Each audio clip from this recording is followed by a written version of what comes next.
Gledate Gorenjska poročila na GID TV. Kaj predstavljate na aktivnem turizmu na vašem razstavnem prostoru?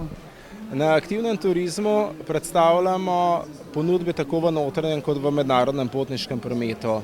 V notranjem prometu pomeni vožnja z vlaki, obisk term, obisk zdravilišč, obisk raznih turističnih krajev po Sloveniji, kjer je seveda možen prevoz direktno z vlaki.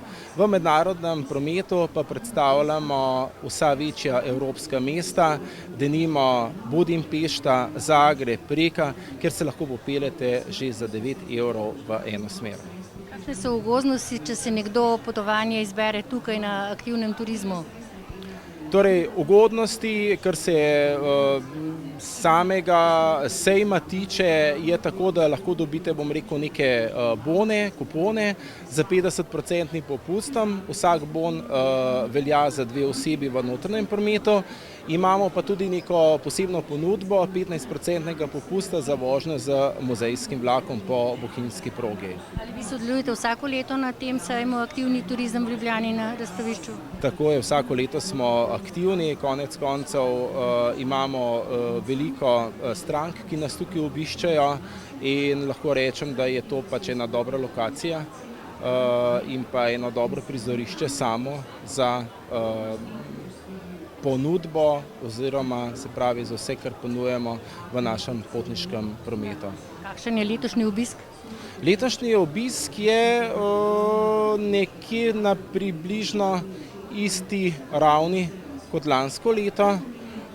Je pa res, da beležimo, večje število mladine, ki se prav tako zanima za vožnjo z vlakom.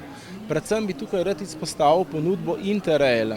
To gre za tako imenovane, mrežne vozovnice, kjer ponujemo prav v času turizma, torej od 1. februarja dalje, 15% popust za potovanje po Evropi. Torej, če zdaj kupijo v tem času vozovnico, lahko potujejo nekje do konca decembra meseca z tako imenovanim 15% popustom kamorkoli po Evropi. In lahko rečem, da je letošnje leto, kar se te ponudbe tiče, dosti bolj zanimive, še kot lansko leto. Na žalost te ponudbe nismo imeli in tudi sama struktura gostov, sama struktura obiskovalcev je taka, da nam nekako, prav pride.